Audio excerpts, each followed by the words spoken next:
Hello, everybody, and welcome back to another episode of Astrological Intentions. I'm your host, Alex Reevy, along with the party planner herself, Sandy Reevy. Always doing that. It is episode 341, the week of February 3rd. Let's get right into it. In the transits, we start off with Monday, February 3rd, Mercury trine Jupiter stationing direct. Big progressive ideas. And Tuesday the 4th, Venus ingress Aries. Getting ahead for now. And Jupiter stations direct. Healthy again. Friday the 7th, Venus sextile Pluto. Try on a commitment for 40 days and 40 nights. And then Sunday the 9th, Mercury cazimi the Sun. Outer rim. And Mars retrograde trine Saturn. Checking in. Check. Then on the horizon, we have our Patreon community call, our Greece retreat, as well as the Italy retreat. And in our house, Sandy has some funny jokes to share. I don't know about that. Let's check and we'll rate them. All right, stay tuned for this episode of Astrological Intentions. I say go do you. Now travel far, share your stories and earn your stars. It's you. Say you are the one, you will answer to when this life is done. Don't waste a minute, jump in the river, wash yourself clean so you can deliver you. The story of you. Hello, Miss Party Planner. I am. I'm making 200 meatballs. I know. It was funny because as soon as I came in and you were making all these meatballs, it was funny because you said, I just want everyone to have about like 15 per person. That's a lot of meatballs. Until you saw the size. I mean, they're smaller, but still that 15 of those is like that's a half of that saucepan you're cooking them in. That's a lot. I know. Maybe we'll have a little. I mean, you'll have extras for sure, which is always good, especially when you have a party. You don't want to ever have like not enough food. Mm-hmm. And then people are like, oh man, I'm so hungry. So yes, well, you're doing a great job at planning and helping out with the 93rd birthday festivities, and it's going to be fun. Yeah. It'll be nice. They're always fun to be with my mom. Yes. All right. So let's jump into the transits where we start the transits off one today, Monday, February 3rd, Mercury trine Jupiter stationing direct. I really like this transit. This is big progressive ideas. Even though Mercury is combust the sun, Mercury is not retrograde. And the reason why I say that, because Mercury is in his quote unquote higher octave in Aquarius, which is an air sign, and it's trining Jupiter in Gemini, air sign. Gemini, what planet rules Gemini? Mercury. Mercury's making that aspect. So Mercury is the guy in charge, the planet that rules where Jupiter is hanging out. This last like 9 months. He's the Airbnb owner that Jupiter is staying at. Right. So Mercury is kind of making a phone call and saying, hey, I see you. Everything is going well. Let's do some, add-ons, right? Like a big progressive idea. But even though Mercury is combust the sun, because we're getting Mercury moving super fast now and catching up with the sun, and it's going to do the cazimi later this week. We'll talk about that on Sunday. But Jupiter stationing direct. He's at this 11 degrees of Gemini, and he's really ready to move on the promise of change through contacts, ideation, and discussions. So I'm hoping that this kind of settles down maybe all the news that we've been hearing on airwaves and in the paper. Hopefully this big, Jupiter's not real healthy in Gemini. Jupiter sees the big picture, and in Gemini, it's where it's called its fine details. It's detriment. And right. So Jupiter doesn't do well in Gemini. So all this like rhetoric and all this little tiny conversations, Jupiter is just trying to get beyond all the small little stuff. And that kind of been making sense in the news. So I'm hoping that there's a change now, that things are starting to move and progressing forward. Forward and not backward. Right. Okay. So let's move on to the next day, Tuesday, February 4th. We have two transits. The first, Venus ingress Aries. So boom, at 2:00 in the morning, Venus moves out off of my sun at 29 Pisces and crosses the world point. So again, this has to do with everybody in the world. There's a lot of world points getting activated this year, particularly this spring. And so this is kind of the first planet that crosses that line. The Aries point is 0 Aries. And here it is at 0 Aries on Tuesday the 4th. So it's getting ahead. Venus is getting ahead here. She doesn't really like being in Aries. Venus likes to consider other people and have relationships and connections. And in Aries, it's more about independence. So those are two opposing forces there. So when she moves into Aries, she's moving swiftly on and in and out of relationships, possibly. Just take charge of what you want, right? You have Venus in Aries. I do, natally. Yeah. Now, it's not going to make it to your Aries because it's going to retrograde before it gets there. But the reason why I say getting ahead for now is because she retrogrades and goes back into Pisces, the place of her exaltation, which she really, really loves being in. And that is not Aries. Pisces and Aries couldn't be two completely different things. Water, mutable. That's emotional waves. This way, that way, this way, that way, then constant movement. And the cardinal fire is like, striking a match and burning something down, right? Or getting straight to the matter to complete. So she's got to wear a bunch of different hats. Two hats that are completely different. Right. One feels like it's got the helmet on of the warrior, and the other one where she is like literally on her dolphin swimming in the water. Right. Her mermaid hair. Completely different. Yeah. And she's going to have to be making this movement change because it's where she retrogrades. Yeah.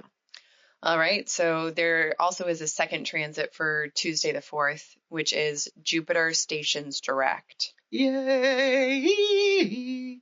At 3:40 a.m. So before we get out of bed, if you live in my house.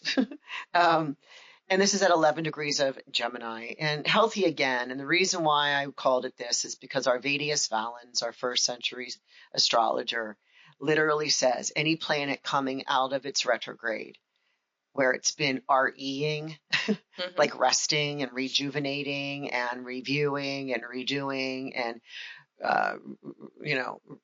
re-vacationing. He's coming out of his sick bed is what he calls it. So it's kind of rejuvenated for forward hope and optimism. It's still in shadow, meaning it's still in shadow until May 3rd, when it moves from 11 degrees of Gemini, move forward, go to 21 Gemini, and boom, May 3rd onto new territory that Jupiter has not been involved in this cycle. And so you called this trine a commitment? No, that's the one on Friday. Oh, never mind. I'm on the wrong line. You called this healthy again. Yeah. There we go. Well, maybe that was my precursor to the next day, which is Friday, February 7th, Venus sextile Pluto. And this one is trine a commitment. It is, because Venus again is crossed into the cardinal sign and is making a trine to Pluto in the air sign of fixed air. And so this is at 2 degrees. This is the first of 3 passes. So Venus will come back and meet up with Pluto 2 more times, once on March 21st, and then the last time on May 6th.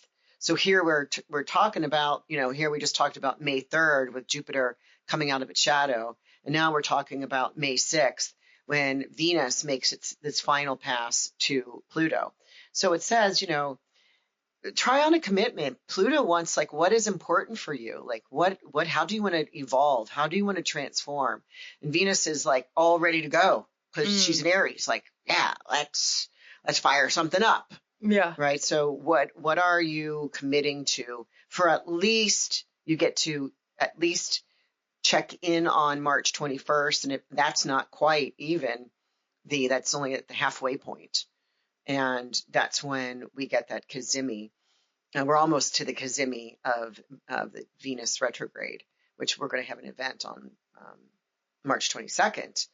But this is the check-in. March 21st is the check-in with Pluto, and then the final is May 6th. So, hey, we can do something for 40 days and 40 nights. Mm-hmm. Absolutely. And it's to our benefit for something that is evolutionary in nature. So give some examples of what that could look like. Well, it's like making a point to try something new. Venus and Aries wants to kind of initiate something. You want to try something new. Maybe it's activity, it's action, it's being a little bit more forward thinking in your relationship. Say what you want, say what you mean, and listen in on what your partner wants. So this is just saying, or if you're trying to improve your statue, your style, change your look. Mm-hmm. So it's kind of like, try something out. You want to get your hair dyed or hair whatever, you could do something for 40 days. It can always grow out, right? It's kind of like, what do you want to play with that you could maybe permanently, keep up. Right. Yeah. It's a nice aspect. Okay. Well, interesting. We'll think about that. So let's move on to the final day of the week in our last two transits, which is Sunday, February 9th. The first is Mercury cazimi the sun. This is a cazimi. Mercury comes every other time it meets up in the heart of the sun. Mm-hmm. It has this calmness, but every other time it's retrograde. This is the time it's direct. So we know that Mercury is not closest to the Earth. It's far away from the Earth. It's apogee. It's away from the Earth. And so this is called the outer rim. So it's kind of a way out there idea. It's like an idea can be spurned on by your angels or ancestor that's coming to talk to you and is coming through a transmission of light or of thought. Because it may be a thing. Mm-hmm. It may have legs. It could be a thing. Absolutely. Yeah, interesting. So out there ideas. Out there ideas, like otherworldly. Okay. And then the final transit on Sunday, February 9th is Mars retrograde trine Saturn. Right. So this is the second pass. This is checking in. Does your new program flow easily? Mars retrograde. This is, he started his retrograde at September 29th, the end of September. Mm-hmm. And what was that plan that you had that you wanted to, to trine Saturn? What did you want to stick? Right. Yeah. Like, what did you want to land? Right. Mm-hmm. Like, what did you want to create a new foundation? And, we were in Ikaria. And what we're hearing from some of the, the vacation after the retreat attendees are still putting that Ikaria programming in that they learned there. They're still on it. Right. They're still on it. And they're seeing some really nice benefits of, legs up the wall. I was just talking to somebody about that. And, eating and moving right away. Right. And doing some of these things. So it's just a good time to do a check-in on that. How's it been going? Mm-hmm. And is it worth your while to continue doing this? And I'm going to say, yes, it is. The final time we get is April 5th. So, it's a check-in, get your applause if you're working on something that is sticking since that end of September. Get your applause and keep going until April 5th, at least till April 5th. Okay. All right. Exciting.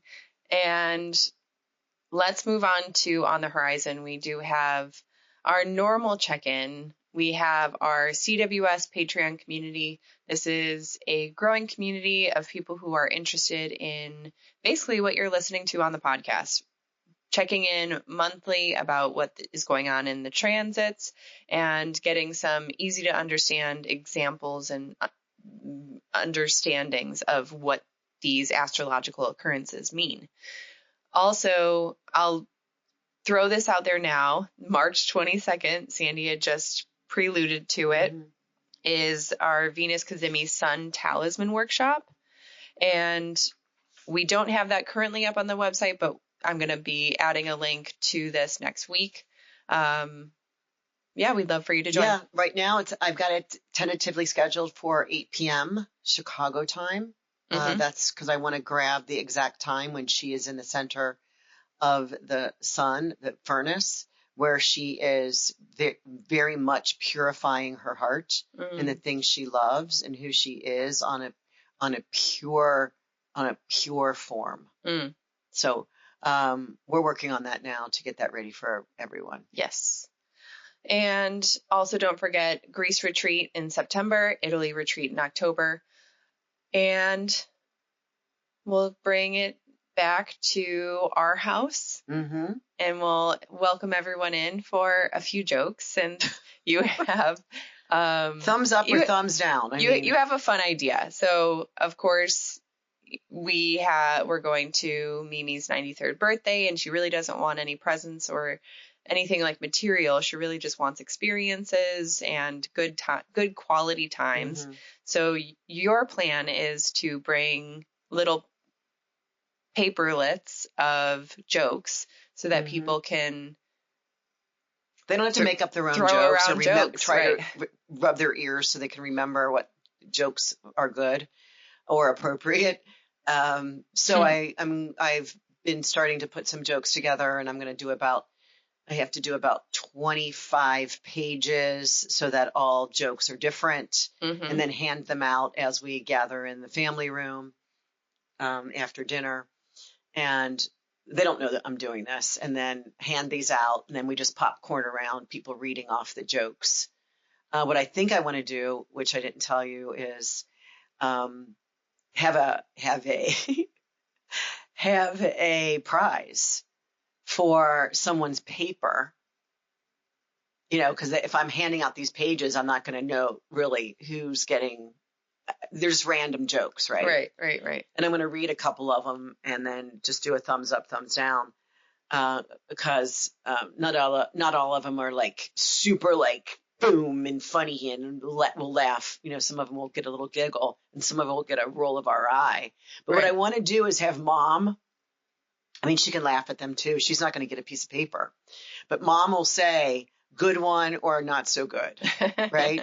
So if you read one off your page, we're going to get a good, not so good, and you're going to have to put a little like a plus at the end of that joke. And if it's not so good, you're going to put a minus at the end of that joke, and then popcorn around. We go around the circle until we're finished with all these jokes on everybody's page, and then count the person who has more pluses has a gift. Oh, okay. But it could be not just the joke itself, but it could be like the tone or the delivery, or the delivery or the timing of it. Oh, yeah. Right. Or if you get up and do something, right? Because the idea is we want to bring funniness to the joking of it to make it better than it really is. Right. Because come on, what do you think about this one? If you see a robbery at an Apple store, what does that make you? Adam and Eve. An eyewitness. Like iPhone, iPod, eyewitness. Oh, I totally didn't get that. That's smart. What is that noise? I have no idea. Well, somebody liked that. Whatever he said, my computer started going off. Huh. Okay. Why did the invisible man turn down the job offer? They couldn't see his potential. He couldn't see himself doing it. What's the difference between a numerator and a denominator? Oh, wait. The difference between a numerator and a denominator is a short time. But only a fraction of people will understand this. Like us. What's the longest word in the dictionary? Supercalifragilisticexpialidocious. No, it's smiles, because there's a mile between the two S's. Oh. So right. I can't tell if I like my new blender. Why not? It keeps giving me mixed results. That's cute. You like that one? Yeah. I love having a short son because he always is willing to look up to me. Yeah, these are cute. I think these are good ones to bring in to the family. Hey, what about a horse walks into a bar? The bartender says, "Hey," and the horse replies, "Sure." I think that might be my favorite so far. That's a good one. My wife is so negative. I remembered the car seat, the stroller, and the diaper bag, yet all she can talk about is how I forgot the baby. Yep, that's a good one too. All right, one more real good one. We're going to end on a strong note. A ham sandwich walks into the bar and orders a drink. The bartender says, "Sorry, we don't serve food." Okay, that is good. All right, wait, one more. Sure. Until I get a bummer, I can keep going. Okay. After a few drinks, the giraffe falls over and dies. I mean, a man begins to walk out when the bartender stops him. Okay. I don't get it. Oh, no. Oh, it continues. Sorry. Okay. Let me start over. Oh, my God. And I haven't had any few drinks This yet. delivery is pretty murmur. After a few drinks, the giraffe falls over and dies. The man begins to walk out when the bartender stops him. "Hey, you can't leave that lying there," the bartender yells out. The man turns around. It's not a lion. It's a giraffe. Still don't get it. All right, I'm ending. There's your murmur. Wait, it's not a lion. Oh, you can't leave that lying there. Yeah. Gosh, okay. He says, "No, it's not a lion. It's a giraffe." You can't leave that lion there. Oh, my That one's cute. Okay. Done. Well, anyway, I need some help here. Yeah. Send in your jokes to us, please. We are in desperate need. But anyway, thank you everybody for listening in today. It's wonderful to... What about this one? Oh, gosh. What do you call a cow that can cut the grass? A moo or... Mulan. Mulan. Okay. Yeah. Okay. All right. Please send in your jokes.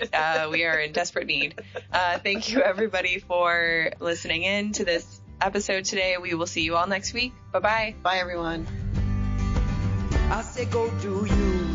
Now travel far, share your stories and earn your scars. It's you. Say you are the one, you will answer to when this life is done. Don't waste a minute, jump in the river. Wash yourself clean so you can deliver you. The story of you, the story